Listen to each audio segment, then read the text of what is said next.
Matahari sudah tenggelam, tapi Raka masih duduk di atas tumpukan semen di gudang tempatnya bekerja. Baju kerjanya lusuh, penuh debu, dan peluh bercampur dengan rasa letih yang sudah menahun. Di usianya yang sudah 40 tahun, tubuhnya terasa seperti mesin tua yang dipaksa terus hidup, walau oli di dalamnya hampir habis. Sejak pagi ia mengangkat karung, mengangkut besi, menata bahan bangunan, tapi upahnya tetap tak cukup. Kadang dibayar harian, kadang seminggu sekali, bahkan sering ditunda karena alasan belum ada kas. Ia tak pernah protes. Baginya, marah tak akan membuat uang datang lebih cepat. Saat malam tiba, ia pulang ke rumah kecilnya di pinggiran kota. Rumah itu berdinding triplek, atapnya bocor di beberapa bagian. Di dalam, istrinya, Wati, duduk di kursi bambu sambil mengomel. "Bang, uang belanja cuma segini lagi. Beras tinggal secangkir, gas habis, anak-anak minta uang sekolah. Kau pikir hidup ini bisa jalan dengan doa?" Raka hanya diam. Ia tahu Wati tak sepenuhnya salah. Anak pertamanya, Lila, sudah mulai remaja, sering menahan lapar agar adiknya, Sinta, bisa makan lebih dulu. Si bungsu, Raffi, masih 5 tahun, kadang menangis karena susu tak dibeli. Raka membuka dompetnya, isinya hanya beberapa lembar ribuan yang lecek. "Sabarlah, Ti. Minggu depan mungkin ada tambahan lembur." "Setiap minggu kau bilang begitu. Tapi utang makin banyak." Wati menatapnya dengan mata penuh kecewa. Ucapan itu menusuk hati Raka lebih dalam dari luka apapun. Ia tak marah, hanya menunduk. Setelah semua terlelap, Raka duduk di teras. Ia menatap langit yang gelap, mendengar suara jangkrik dan kadang lolongan anjing di kejauhan. Di kepalanya berputar satu pertanyaan yang tak pernah bisa dijawab. Sampai kapan begini? Ia memejamkan mata. Wajah anak-anaknya muncul bergantian, disusul bayangan tagihan, hutang di warung, dan ancaman dari rentenir. Dada Raka terasa sesak. Malam itu, untuk pertama kalinya dalam hidupnya, Raka berdoa dengan air mata.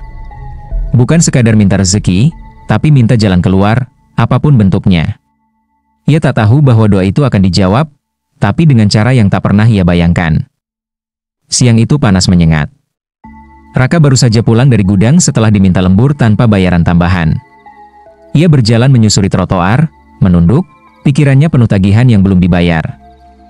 Di tengah langkah gontainya, sebuah mobil hitam berhenti di pinggir jalan. Jendela turun perlahan, dan dari dalam terdengar suara yang familiar. "Raka? Kau Raka, kan? Lama sekali." Raka menoleh. Wajah itu, Bahrun, teman lamanya semasa muda, dulu sama-sama buruh di pelabuhan. Tapi kini penampilannya jauh berbeda. Kemeja rapi, pergelangan tangannya berhiaskan jam mahal, wajah bersih tanpa bekas lelah. "Bahrun? Astaga, kau berubah banyak," kata Raka terkejut. Mereka pun duduk di warung kopi tak jauh dari situ, bernostalgia sebentar. Raka, tanpa sadar, mulai bercerita tentang kehidupannya sekarang. Tentang 3 anak yang masih kecil, istrinya yang selalu cemas soal uang, dan hutang yang menjerat seperti tali di leher. Bahrun mendengarkan dengan tatapan tenang, sambil sesekali menghela napas panjang. "Aku dulu juga seperti kau, Ka," ujar Bahrun pelan. "Hidup serat, ditindih kebutuhan. Tapi sekarang, alhamdulillah, rezeki lancar. Semua berubah sejak aku dapat jalan khusus." "Jalan khusus?" Raka menatapnya heran. Bahrun tersenyum samar, meneguk kopinya. "Tidak semua orang sanggup. Tapi kalau kau benar-benar putus asa, aku bisa tunjukkan caranya." "Caranya apa?" tanya Raka hati-hati. Bahrun menatap matanya lekat-lekat. "Jangan kaget. Ini bukan urusan dunia biasa. Tapi kalau kau berani, kau bisa balikan nasibmu dalam semalam." Raka tertawa kecil, mencoba mengalihkan suasana. "Kau bicara seperti dukun saja." Tapi jauh di dalam dirinya, ada getaran halus, antara takut dan penasaran. Sebelum berpisah, Bahrun menepuk bahunya. "Pikirkan baik-baik. Kalau nanti malam kau masih ingin tahu, datang ke kebun tua di belakang jembatan batu. Jam 12. Sendiri?" Raka hanya mengangguk tanpa janji. Namun sepanjang jalan pulang, Suara Bahrun terngiang di telinganya. Balikan nasibmu dalam semalam. Malam itu, Raka tak bisa tidur. Hujan turun rintik-rintik. Di luar, seekor burung gagak melintas di atas atap, meninggalkan suara serak yang entah mengapa membuat bulu kuduknya berdiri. Langit malam itu pekat, seolah bulan pun enggan menatap bumi. Raka berdiri di depan rumah, menatap jam dinding, hampir pukul 11. Wati dan anak-anak sudah tertidur. Tapi hatinya gelisah, dadanya sesak oleh suara Bahrun yang terus terngiang, datang ke kebun tua di belakang jembatan batu. Jam 12. Sendiri. Hatinya berperang antara takut dan harapan. Kalau ini dosa, biarlah aku yang tanggung, gumamnya lirih. Ia mengenakan jaket lusuh, lalu melangkah keluar rumah membawa senter kecil dan pisau dapur. Entah untuk apa, ia sendiri tak tahu. Perjalanan ke kebun tua terasa panjang. Semakin dekat ke tempat itu, udara makin dingin dan lembab. Pepohonan berdiri rapat seperti bayangan hitam. Sesekali terdengar suara burung malam dan derak ranting patah di bawah kakinya. Di tengah gelap itu, tampak cahaya kecil, obor. Di sana berdiri Bahrun, dengan wajah datar, membawa kantong hitam. "Kau datang juga?" katanya tanpa senyum. "Apa yang harus kulakukan?" tanya Raka. Bahrun membuka kantong, mengeluarkan seekor burung gagak hitam yang sudah mati. "Ini bahan utamanya. Kita akan buat sate dari burung ini." Raka terdiam. Ada sesuatu yang bergetar di dadanya, tapi rasa ingin keluar dari kesusahan menutup semua keraguan. Mereka mulai menyiapkan arang, menusuk potongan daging gagak dengan bambu kecil. Bau amis dan gosong bercampur, menyengat udara malam. "Sekarang," kata Bahrun, "kau bakar satenya. Saat asapnya mulai naik, ucapkan janji." Raka menelan ludah. Api berkerlap-kerlip, menimbulkan bayangan aneh di tanah. Ia menatap ke langit, lalu berbisik. "Aku serahkan nafasku untuk rezeki yang mengalir. Jangan ganggu keluargaku, hanya aku yang kau ambil." Tiba-tiba, angin berputar kencang, daun-daun beterbangan. Api membesar, menyala biru. Suara gagak melengking panjang dari arah hutan, padahal tak ada burung yang terlihat. Raka menutup telinganya, ketakutan. Bahrun menatap tanpa ekspresi. "Sudah. Jangan menoleh ke belakang. Pulang sekarang." Raka berlari meninggalkan tempat itu. Tapi langkahnya terasa berat, seolah tanah menarik kakinya. Di belakangnya terdengar sayup-sayup suara, seperti bisikan serak. Janji sudah diucap, kekayaan sudah ditukar. Malam itu, udara di sekitarnya berubah dingin. Dan di langit, seekor gagak melintas pelan, meninggalkan jejak suara yang tak mungkin ia lupakan seumur hidupnya. Pagi setelah ritual itu, Raka bangun dengan tubuh terasa ringan. Aneh, ia merasa lebih segar daripada biasanya. Tapi di dalam dirinya, ada sesuatu yang berbeda, seperti ada hawa asing yang menempel di punggungnya. Hari itu, ia berangkat kerja seperti biasa. Namun sebelum sempat masuk ke gudang, pemilik tempat kerja datang menghampirinya. "Raka, maaf ya, mulai minggu depan gudang ini tutup. Aku tak bisa gaji lagi. Kau cari kerja lain saja." Kabar itu seperti petir di siang bolong.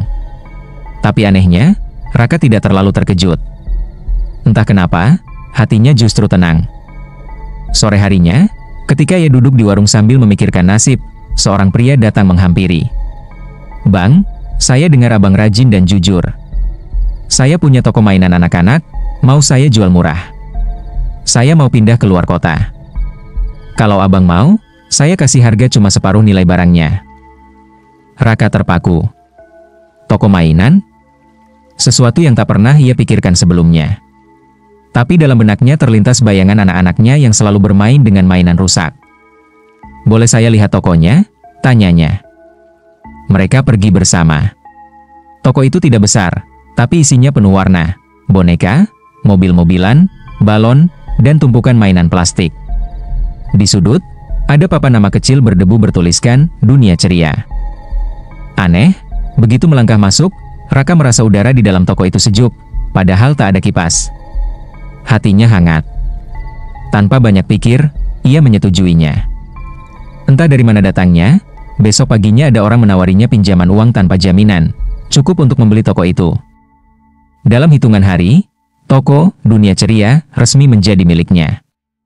Dan ajaibnya, toko itu langsung ramai. Anak-anak datang silih berganti, orang tua berbelanja tanpa menawar. Laba mengalir deras, dan Raka bisa membayar semua hutang dalam waktu sebulan. Wati tak lagi marah. Rumah mereka direnovasi, anak-anak kembali ceria. Malam-malam Raka tersenyum menatap keluarga yang makan dengan lahap. Namun kebahagiaan itu mulai retak oleh hal-hal kecil. Malam pertama setelah toko laris, Raka mencium bau daging gosong di kamar, padahal dapur bersih. Malam berikutnya, suara burung gagak terdengar di atap, padahal di lingkungan itu tak pernah ada gagak. Kadang Raka terbangun karena suara tawa anak kecil di halaman, tapi ketika dilihat, kosong. Ia mencoba mengabaikan semua itu, meyakinkan diri bahwa itu cuma lelah. Tapi di matanya, setiap kali ia menutup toko, bayangan hitam seperti sayap melintas di antara rak mainan. Dan entah mengapa, setiap kali ia menghitung uang hasil penjualan, selalu ada aroma arang dan asap yang samar keluar dari jemarinya. Namun Raka menepis perasaan itu. Yang penting keluarga bahagia, bisiknya malam itu, sambil tak sadar, seekor gagak hitam hinggap di atap rumahnya, menatap ke dalam dengan mata merah kecil yang berkilat di gelap. Waktu berjalan cepat. Toko Dunia Ceria semakin ramai. Nama Raka dikenal di lingkungan sekitar sebagai pedagang sukses yang dermawan. Anak-anaknya kembali sekolah dengan seragam baru, Wati pun terlihat bahagia. Tapi jauh di dalam hati Raka, ketenangan itu rapuh. Sejak beberapa minggu terakhir, suara gagak hampir setiap malam terdengar di sekitar rumahnya. Kadang hanya satu, kadang terdengar seperti banyak. Suaranya serak dan panjang, seolah memanggil sesuatu. Suatu malam, Wati mengguncang bahunya. "Bang, dengar itu?" Dari tadi suara burung itu tak berhenti. Raka menelan ludah. "Ah, mungkin cuma burung biasa. Tapi kenapa cuma terdengar di atas rumah kita?" Ia tak menjawab. Hari-hari berikutnya, keanehan makin terasa. Boneka-boneka di toko sering berpindah tempat sendiri. Balon menggantung di udara tanpa angin. Dan setiap malam, Raka bermimpi melihat seorang anak kecil berselimut arang, memegang sate gosong dan menatapnya tanpa ekspresi. Ia mulai gelisah, tapi terus menenangkan diri. Ini harga kecil untuk rezeki besar. Sampai pada suatu sore, Raffi, anak bungsunya, tiba-tiba demam tinggi. Tubuhnya panas seperti api, tapi kulitnya terasa dingin saat disentuh. Matanya sayu, bibirnya bergetar. Wati panik, memanggil dokter. Namun setelah memeriksa, dokter hanya menggeleng. "Tidak ada penyakit fisik, Bu." Seolah tubuhnya melemah tanpa sebab. Raka terdiam. Dalam hatinya, ketakutan yang selama ini ia tolak ini mulai nyata. Malamnya, ia duduk di samping ranjang Raffi. Anak itu mengigau, suaranya lemah. "Bapak, ada burung hitam di jendela." Raka menoleh cepat, dan benar, di luar jendela tampak seekor gagak besar menatap lurus ke arah mereka. Matanya merah berkilat, paruhnya terbuka lebar, seperti tersenyum. "Pergi!" Raka berteriak sambil menutup jendela. Tapi ketika ia menoleh kembali, Raffi sudah tak bergerak. Tubuh kecil itu membeku dengan mata terbuka, menatap kosong ke langit-langit. Wati menjerit histeris, memeluk tubuh anaknya yang sudah dingin. Raka terduduk, suaranya tercekat. Dunia seolah berhenti berputar. Dalam keheningan itu, dari luar rumah terdengar suara gagak panjang dan nyaring, diikuti tawa lirih yang membuat bulu kuduk berdiri. Sejak malam itu, toko Dunia Ceria tak pernah sama. Mainan-mainan bergerak sendiri, lampu sering padam tanpa sebab, dan pembeli mulai enggan datang. Raka tak lagi tidur. Ia mencoba mencari Bahrun, tapi orang itu lenyap tanpa jejak, rumahnya kosong dan tertutup debu. Setiap malam, Raka duduk di pojok toko sambil menangis. "Kenapa bukan aku? Kenapa harus anakku?" bisiknya lirih. Tapi di luar, gagak-gagak terus datang, seakan menagih sisa janji yang belum lunas. Sejak kematian Raffi, hidup Raka seperti tenggelam di dalam kabut. Toko Dunia Ceria kini sunyi. Boneka-boneka di rak tampak seperti menatapnya dengan mata kosong, seolah menuduh. Balon-balon menggantung layu, udara di dalam toko selalu dingin meski siang hari. Wati jarang berbicara. ia lebih sering menangis diam-diam di kamar anaknya yang kini kosong. Kadang terdengar suaranya berdoa, meminta ampun atas sesuatu yang tak ia mengerti. Raka sendiri jarang makan. Wajahnya pucat, matanya cekung. Ia duduk di depan kasir dari pagi hingga malam, menatap uang yang semakin menumpuk tapi terasa busuk di tangannya. Setiap malam, suara gagak semakin sering datang. Kadang dari atap toko, kadang dari arah belakang rumah. Pernah sekali, saat Raka membuka pintu tengah malam, ia melihat bayangan manusia hitam legam berdiri di ujung jalan, tak bergerak, hanya menatap. Hari demi hari, pikirannya semakin kabur. Ia merasa dikejar rasa bersalah yang tak bisa ia hapus. Dalam mimpinya, ia melihat Raffi duduk di bawah pohon, memegang sate gosong, tersenyum pahit sambil berkata, "Bapak sudah berjanji. Sekarang waktunya menepati." Raka terbangun dengan tubuh gemetar, napasnya tersengal. Ia tahu waktunya sudah dekat. Malam itu, ia menyalakan semua lampu di toko, lalu duduk di tengah ruangan sambil memeluk tumpukan uang. "Ambil semuanya. Aku sudah menyerahkan hidupku," teriaknya ke udara kosong. Tapi yang menjawab hanyalah suara langkah pelan di belakangnya, diikuti aroma daging terbakar yang kian pekat. Cahaya lampu meredup satu persatu. Dari kegelapan, muncul sosok hitam bersayap, matanya merah seperti bara. Sosok itu mendekat perlahan, lalu berhenti tepat di depan Raka. Raka menutup matanya, air matanya jatuh. "Maafkan aku, Raffi." Keesokan paginya, warga geger. Toko Dunia Ceria tidak buka seperti biasa. Saat pintu dibuka, Raka ditemukan tergeletak di lantai, tubuhnya hitam legam seperti arang, tanpa ada bekas api sedikit pun. Di samping tubuhnya, terdapat sate gosong menancap di lantai, masih mengeluarkan asap tipis. Di atap toko, seekor gagak hitam berdiri diam, memandangi jasad itu sebelum terbang pergi, meninggalkan suara serak panjang yang menggema ke seluruh gang. Kisah Raka adalah cermin dari banyak manusia yang tersesat oleh keputusasaan. Ia tidak jahat, tidak pula serakah, hanya seorang ayah yang terlalu ingin melihat keluarganya bahagia, namun lupa bahwa setiap rezeki memiliki sumber dan harga. Pesugihan menjanjikan jalan cepat, tapi menuntut bayaran yang tak sepadan. Harta datang, namun bersama itu datang pula kehilangan yang paling menyakitkan, cinta, keluarga, dan ketenangan jiwa. Raka ingin menolong keluarganya, namun akhirnya justru menjerumuskan mereka ke dalam kegelapan yang ia panggil sendiri.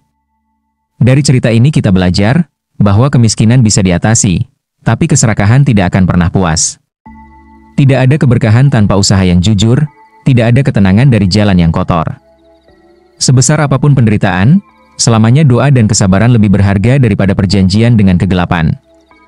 Raka telah membayar mahal harga keputusasaan itu, dengan nyawanya, dan dengan masa depan yang seharusnya menjadi milik anak-anaknya.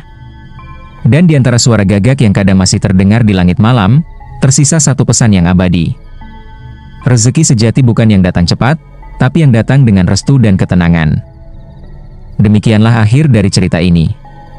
Terima kasih sudah menonton sampai akhir. Jangan lupa like, komen, share, dan subscribe channelku agar tidak ketinggalan kisah-kisah berikutnya. Wassalamualaikum warahmatullahi wabarakatuh.